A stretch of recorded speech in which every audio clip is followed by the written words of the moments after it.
जर तुम्हाला एवढा विश्वास आहे, तर मग अशोक चव्हाणांवर आरोप होऊनही मग त्यांना घेण्याची रिस्क का घेते? ही तर एक प्रकारे रिस्क आहे ना? नाही, प्रश्न काय आहे की दोन गोष्टी लक्षात घ्या. एक तर अशोक चव्हाणांवर आरोप झाले ते काय आमच्या काळात झाले नाही. अशोक चव्हाणांवर आरोप हे त्यांच्याच काळात झाले, म्हणजे काँग्रेसच्या काळात झाले. त्यांच्यावर CBIची चौकशी त्यांच्याच पार्टीने बसवली, त्यांच्याविरुद्ध चार्जशीट त्यांच्याच पार्टीने दाखल केली. त्यानंतर अशोक चव्हाण हायकोर्टात जिंकले. ते जिंकल्यानंतर सुप्रीम कोर्टात केस गेली. सुप्रीम कोर्टात ती केस पेंडिंग आहे. त्यामुळे आता हे काही आम्ही काहीतरी केलं असा विषय नाही आहे. आणि आत्ताची स्थिती अशी आहे की हायकोर्टामध्ये अशोक चव्हाण हे त्या आदर्शच्या केसमध्ये जिंकलेले आहेत.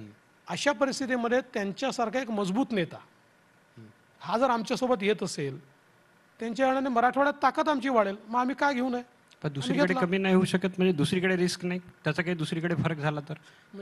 म्हणजे त्यांच्यावर जे आरोप आहे त्यामुळे मराठवाड्यात जरी तुम्ही हे झाले तरी भारतीय जनता पक्ष ज्यांच्यावर भ्रष्टाचाराचे आरोप आहेत त्यांनाही घेतो, म्हणून इतर ठिकाणी त्याचा परिणाम होऊ शकतो का?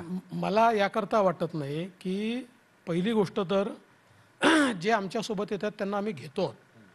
पण घेताना समजा त्यांचा काही पास्ट असेल, कुठलं बॅगेज असेल, ते उतरवण्याची जबाबदारी आमची नाही आहे. ते त्यांना कॅरी करायचं आहे. त्याच्यात समजा कोणाच्या काही केसेस चालल्या असतील त्यांना त्या फेस करायच्या आहेत. त्यांना त्याच्यातनं जे काही कायदेशीर आहे ते कायदेशीर त्यांना फेस करावं लागेल. आज आमचा प्रश्न एवढाच आहे की समजा जर लोक आपली शक्ती आमच्यासोबत संघटित करायला तयार असतील तर आम्ही ती सोबत घेतो आहे, संघटित शक्ती मोठी करतो आहे.